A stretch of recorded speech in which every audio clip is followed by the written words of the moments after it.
नमस्कार, आप देख रहे हैं सीधी बात। मैं हूं राहुल कमल और आज मेरे बेहद खास मेहमान हैं युवराज सिंह, जिन्होंने कई मरतबा गेंदबाजों के छक्के छुड़ाए हैं, लेकिन अब की बार कैंसर के छक्के छुड़ाने के बाद फिल्म में वापसी की तैयारी कर रहे हैं। युवराज सिंह, स्वागत है आप। कितना मुश्किल रहा है इतनी कम उम्र में इतनी खतरनाक बीमारी से जूझना और अब कमबैक की कोशिश करना, कितना मुश्किल रहा है? जी, हम बहुत सी बातें करेंगे। पहले मैं चाहता हूँ आप ये यूवी कैन करें। यूवी कैन में नई कैंसर चैरिटी है, so that's the ribbon for it. तो आपने ये कैंसर चैरिटी शुरू करने का फैसला यूवी कैसे किया और क्यों? यूवी कैन, ये तो बराक ओबामा से आपको लगता है यस वी कैन से आइडिया आया? नहीं, एक्चुअली जब कीमोथेरेपी के दौरान मैं अपना ट्रीटमेंट करा रहा था तो बहुत दर्द था और बहुत ही स्ट्रगल, मेंटली भी बहुत इतना कुछ नहीं था। तो उस दौरान मैं चाहता था कि मुझे एहसास हुआ कि काफी लोग हिंदुस्तान में या इंडिया के बाहर इस बीमारी से गुजरते हैं, तो मैं चाहता था कि मैं किसी तरह अपनी कम्युनिटी को जाके हेल्प करूं। और काफी मेरे दोस्त, मेरी टीम ने जाके लांस आर्मस्ट्रांग की जो फाउंडेशन है उनके साथ जाके उनका सेटअप देखा, तो एक ये अच्छा इनिशिएटिव था कि हम आके इंडिया में कुछ लोगों के लिए करें। कई लोग जब कैंसर से जूझते हैं तो वो उसके बारे में बहुत सीक्रेटिव हो जाते हैं, किसी को बताते नहीं, उनको लगता है कि ये शर्मनाक बात है। लेकिन आपने पूरी दुनिया की नजरों के सामने आपने तस्वीरें पोस्ट की ट्विटर पे, आप लगातार लोगों को बता रहे थे अपनी दिक्कतों के बारे में। कितना आसान या मुश्किल था ये आपके? मुश्किल था बहुत। जब रिपोर्ट आई कि मुझे कैंसर है, इट वाज वेरी डिफिकल्ट, बहुत मुश्किल था उसे एक्सेप्ट करना। और उसके बाद फैमिली के लिए बहुत दुख वाली बात थी, लेकिन एक्सेप्ट नहीं हो पा रहा था कि ऐसी बीमारी है। उसके टर्म्स पे आने के लिए काफी टाइम लगा और बीच में मैंने सोचा कि सबको बताऊं, बट डर के मारे बता नहीं पाया। आदमी डर जाता है, बहुत सी चीजें हो जाती हैं, लेकिन जब मेरे प्रॉपर डायग्नोसिस हुए और मैं चाहता था कि जब मेरा इलाज हो तो मैं लोगों को एक मैसेज भेजूं कि इस चीज से डरना मत और लड़ना अपने हक के लिए, बी पॉजिटिव। और जब तक आपकी फैमिली सपोर्ट है, आपकी दोस्तों की सपोर्ट है, आप इस चीज से जरूर लड़के वापस आएंगे। अब आप काफी फिट रह गए थे, डोले शोले भी बना रहे हैं, बॉडी बिल्डिंग कर रहे हैं। कितना बॉडी बिल्डिंग तो कर ही रहे हैं, मतलब पहले से डबल साइज के हो गए अब आप। तो कैसा चल रहा है आपका कमबैक का प्रोसेस? अच्छा चल रहा है। नेशनल ब्रीड अकेडमी में ट्रेनिंग कर रहा हूँ। अभी बॉडी एकदम दोबारा से शुरू हुई है तो एक्स्ट्रा टाइम लगेगा बॉडी को, और काफी मेहनत कर रहा हूँ। पहले से ज्यादा मेहनत करनी पड़ेगी, क्योंकि जैसे एक छोटा बच्चा चलना सीखता है उस तरह का शरीर हो गया है मेरा। तो जितना ज्यादा मेहनत कर सकूं और जितना टाइम ग्राउंड पे बचा सकूं उतना अच्छा होगा मेरे लिए। पर कितना मुश्किल था जिस दिन पहली बार आपने बैट उठाया? कई महीनों की ट्रीटमेंट चल रही थी आपकी, उसके बाद आपने बैट उठाया, क्योंकि ये सब हैंड आई कोऑर्डिनेशन का गेम है। तो कितना मुश्किल था आपके लिए बैटिंग करना फिर से? मुश्किल नहीं था। मैंने बैट उठाया तो वैसे ही फील था, नेट्स में गया और थोड़ी बॉलों को मारा तो वैसे ही अच्छा लग रहा था, लेकिन एनर्जी कम थी, फुटवर्क नहीं था और बैट में थोड़ा डर था। लेकिन ऐसा लगा नहीं कि मैं कोई अजीब सी अलग सी चीज कर रहा हूँ, बिल्कुल सेम था। और थोड़े ही सेशन में एज ए स्पोर्ट्समैन ये चीजें बहुत नेचुरल होती हैं, तो ऐसे नेचुरली वो मेरे सिस्टम में आ गई। उस दिन मैं बैंगलोर में आपके साथ था, जब आपको फोन आया, जब डॉक्टर ने बताया कि आप नहीं खेल पाएंगे, जब आप कमबैक की इतनी कोशिश कर रहे थे, मैं कुछ हद तक टूट गया। और कोई भी और होता शायद, तो जिस तरीके से आपने लड़ाई की, जूझते रहे इस बीमारी के साथ, और शायद कोई कर नहीं पाता, इतनी जो शक्ति है आपको कहां से मिली है? आई थिंक वर्ल्ड कप से पहले मेरा बहुत सारी इंजरीज हुई मुझे और काफी डाउन था मैं, तो बहुत हिम्मत जुटाई मैंने और काफी मेहनत की वापस आने के लिए और वर्ल्ड कप खेला। और उसके बाद ये डायग्नोस हुए, ये एक्सेप्ट नहीं हो पा रहा था। I think the grace of God, मेरे गुरु जी की बहुत मेहर है हमारे पे, और my parents, my mother specially, मेरे दोस्त लोग, सबने बहुत हिम्मत दी मुझे। पूरे हिंदुस्तान ने बड़ी हिम्मत दी, बहुत सारा प्यार दिया।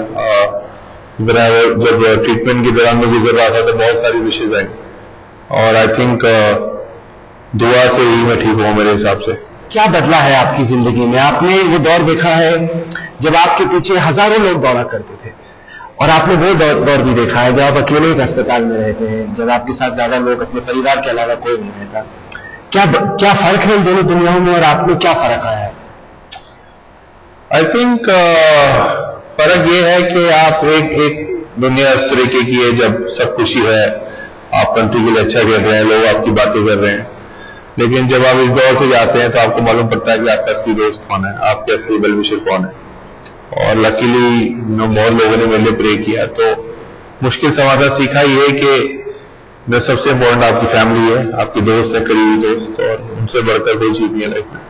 ये जो आप कैंसर चैरिटी शुरू कर रहे हैं, इसके जरिए आप क्या इस्टेब्लिश करना चाहते हैं? क्योंकि लांस आर्मस्ट्रांग ने भी, जो कि एक बहुत मशहूर साइक्लिस्ट थे, इसी तरीके से कोशिश की कि बाकियों को एक संदेश मिले कि कैंसर से लड़ा जा सकता है।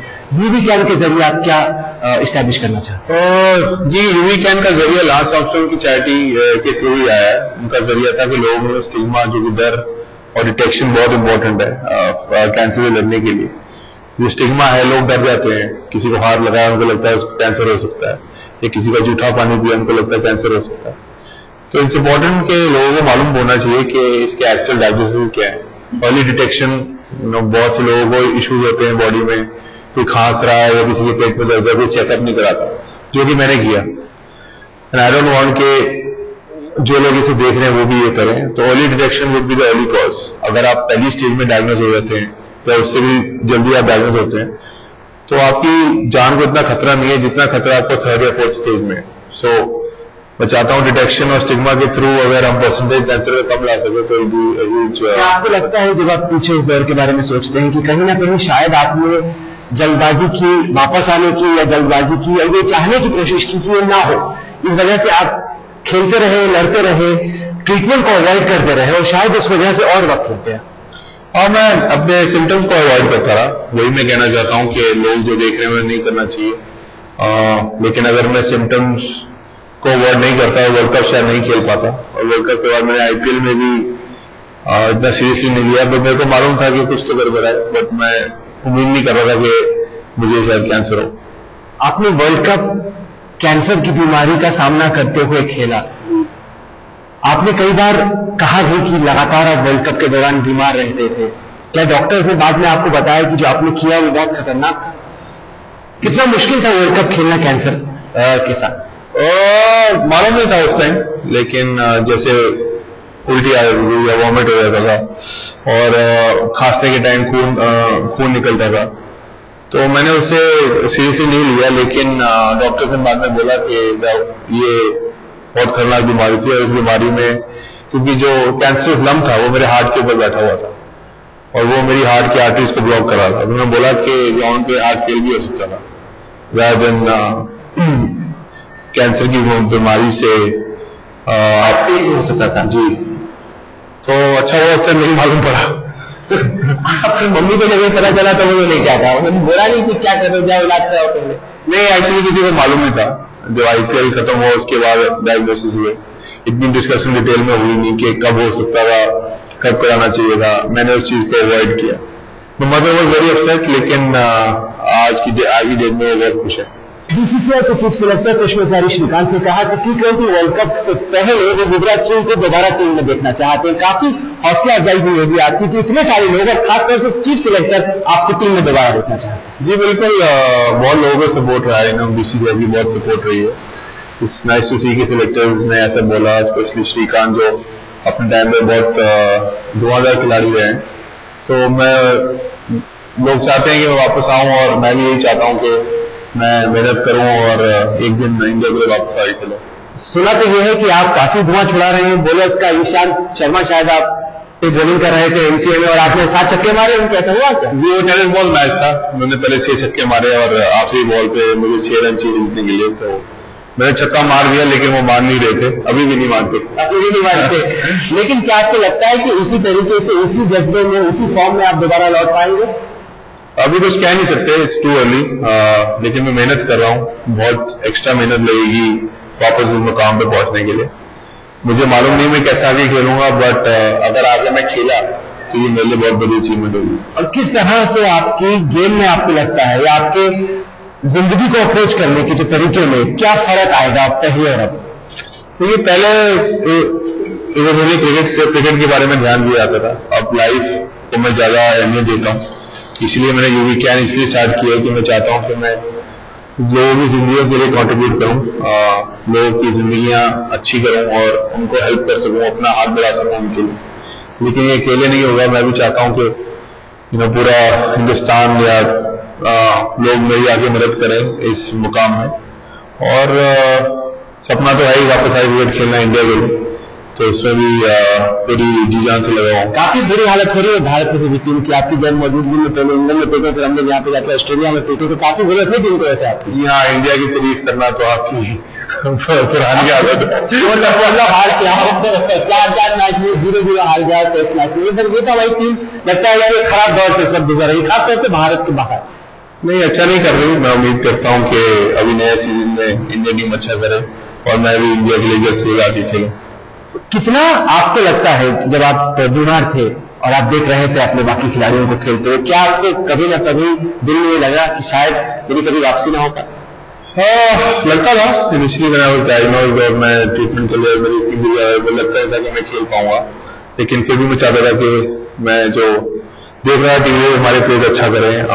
मैं अपनी क्लिपिंग्स बहुत देखता था यूट्यूब पे, और जब अनिल कुंबले मुझे मिलने आए उन्होंने बोला कि ये क्लिपिंग्स देखने का टाइम नहीं है अभी, इसे बंद करो और सेहत पे ध्यान दो, एंड आई एम श्योर कि एक दिन टाइम आएगा जब तुम वापस फील्ड पे आओगे। अभी काफी चर्चा ये हो रही है कि आपको अर्जुना अवार्ड दिया जाना चाहिए, लगता है एक नई विंडो ऑफ अपॉर्चुनिटी गवर्नमेंट ने क्रिएट की है। अब तक आपको काफी ताजुब की बात है, लेकिन अर्जुना अवार्ड तक नहीं मिला है, खेल रत्न भी नहीं मिला। क्या आपको लगता है कि कहीं ना कहीं अगर ये अवार्ड दिया जाए तो वर्ल्ड कप में जो आपने जीत दिलाई और बाकी जितने भी आपके अचीवमेंट्स हैं उसके लिए एक अच्छी रिकग्निशन होगी? As a player, as a sportsman recognition बहुत इंपॉर्टेंट है। वर्ल्ड कप जीतना टीम के लिए बहुत बड़ी बात थी, लेकिन खेल रत्न, अर्जुन अवार्ड बहुत बड़े अवार्ड है। जो प्लेयर्स ने अपनी लाइफ में बड़ी अचीवमेंट्स अचीव की हैं, आई एम श्योर उनको मिला है। I have been nominated before, देखते हैं कि अगली बार मिलना चाहिए या नहीं मिलना चाहिए। तो कहीं ना कहीं क्या इस बात का गम है या मलाल है कि अब तक आपको अर्जुन अवार्ड लायक समझा नहीं गया? नहीं, गम नहीं है। देखिए, अपनी तरफ से स्पोर्ट्समैन पूरी कोशिश कर सकता हूँ, अपनी तरफ से मैं जाके अपनी कंट्री को रिप्रेजेंट कर सकता हूँ, 100% दे सकता हूँ। अवार्ड मुझे मिलना या ना मिलना वो मेरे हक में नहीं है। अगर मुझे नहीं मिलेगा तो दैट्स पार्ट ऑफ लाइफ, हर आदमी को हर चीज नहीं मिलती। अगर मुझे अवार्ड मिलेगा तो दिल में बहुत खुशी होगी। इस वक्त काफी एक दौड़ मची हुई है आपके बाकी साथियों में कि धोनी के बाद कप्तान कौन बनेगा। गौतम गंभीर ने कहा कि वो तैयार हैं, सहवाग का मानना है कि उनको चांस मिलना चाहिए, और सिलेक्टर से लगता है कि विराट कोहली को मौका दे रहे हैं, उनको वाइस कैप्टन बनाया। क्या आप भी दौड़ में? मैं इस टाइम पे कैप्टनसी तो बहुत दूर की बात है। अगर मैं इस टाइम पर आके फील्ड पे आके मैं खड़ा हो जाऊं, मेरे लिए वही बहुत बड़ी बात है। बाकी जो जिसकी लकीर में जो लिखा है वो कहो। आपके हिसाब से आपने तीनों के साथ खेला है, कौन है best suited? I think captaincy पे कमेंट करना it's not my issue, it's for the selectors. As a captain आपके साथ अच्छा भी होगा, आप बड़े टूर्नामेंट जीते भी, आपके साथ खराब भी होगा। सो आई कांट रियली से कि कौन अच्छा कैप्टन है या कौन अच्छा कैप्टन बनेगा। That's not my I mean that's not me to say the rules. कप्तानी के बारे में ग्रेग चैपल ने बहुत विवादास्पद कॉन्ट्रोवर्शियल किताब लिखी। उनका कहना है कि जब राहुल द्रविड़ कप्तान थे तब बाकी खिलाड़ियों ने उनका साथ नहीं दिया, वरना तो बहुत अच्छे कप्तान बन सकते थे। ग्रेग चैपल को क्या कहना चाहेंगे? कि देखिए, हम तो कुछ बोलते नहीं, जो बोलते हैं ग्रेग चैपल बोलते हैं। तो I think I don't want to comment on what he said because ऐसा था कि वो कहते हैं कि बाकी खिलाड़ियों ने द्रविड़ का कप्तान के तौर पे साथ नहीं दिया। मुझे नहीं मालूम वो किसको इस बात में कोट करने की कोशिश कर रहे हैं, लेकिन when I was playing under Rahul and he had my full support. ये बताइए कि आपको नहीं लगता कि ग्रेग चैपल को अब शांति हो जाना चाहिए? भारतीय क्रिकेट से रास्ता छोड़े हुए इतना वक्त हो गया, रास्ता छोड़े हुए। अब अगर वो ऑस्ट्रेलिया में रहे, अपनी टीम के साथ उनको जो करना है वो करें, हमारे बारे में फालतू में चाबी लगाते रहते हैं। देखिए, मेरा काम नहीं है कमेंट करना कोई क्या बोलता है। मैं only concern for my team. मुझे अपनी क्रिकेट खेलनी है, अपनी टीम में वापस आना है। बाहर बैठ के कोई क्या बोलता है मेरी टीम के बारे में, उससे मेरा पॉइंट ऑफ व्यू अपनी टीम के लिए कभी चेंज नहीं होगा। मेरे टीममेट्स हैं, वो मेरी फैमिली की तरह है, वो हमेशा वैसे रहेंगे, चाहे बाहर वाला जो मर्जी बोले। राहुल द्रविड़ ने बहुत इंपॉर्टेंट बयान दिया। उन्होंने कहा कि अगले 10 साल में हो सकता है कि टेस्ट क्रिकेट खत्म हो जाए क्योंकि नए खिलाड़ी केवल T20 क्रिकेट खेलना चाहते हैं। Actually lot of youngsters emphasise करते हैं IPL और T20 खेलने में। IPL बहुत अच्छा, बहुत बड़ा टूर्नामेंट है, और आई थिंक यंगस्टर्स को थोड़ा कॉन्सेंट्रेट करना चाहिए स्टेट क्रिकेट पे, रणजी ट्रॉफी पे, जिनसे वो आगे कंट्री के लिए खेल सकते हैं, and then think about T20 and IPL। और आपको लग रहा है कि शायद जो नई पीढ़ी अब आ रही है उसमें टेस्ट क्रिकेट को लेकर वो चाहत नहीं है जो कि आपने, क्योंकि पिछली बार जब मैंने आपसे बात की आपने कहा कि आपकी अभी भी एक ख्वाहिश है कि टेस्ट क्रिकेट में आप अपने आप को साबित करना चाहते हैं। यंगस्टर्स को ये समझना चाहिए, it's important to understand that test cricket is the most important form of the game. Cricket शुरू हुई टेस्ट क्रिकेट से, और as cricketer, as youngster, new generation to understand that test cricket main criteria होना चाहिए। तो राहुल की बात एक हद तक सही है कि ऐसा हो रहा है, लेकिन ऐसा ना हो मैं यही चाहता हूँ। चलिए, आप कमबैक की तो खूब कोशिश कर रहे हैं, जितने भी हमारे दर्शक हैं सबकी यही दुआ है कि T20 वर्ल्ड कप से पहले आप वापस आए और एक बार फिर से 6 छक्के, आपने पिछली बार ईशान को मारे 7 छक्के टेनिस बॉल से, इस बार मेयर की बॉल से आप 6 छक्के मारे, लेकिन साथ के साथ बाकी जिंदगी के क्या प्लान है? मम्मी से तो काफी प्रेशर होगा कि अब तो शादी कर लो। जी, प्रेशर तो आपसे सबसे ज्यादा है, मम्मी से कम है। क्योंकि जब भी मैं इंटरव्यू में आता हूँ हमेशा वही शादी का सवाल पूछते हैं। मेरा ख्याल अभी मुझे अपनी लाइफ को सही ट्रैक पे लाना है।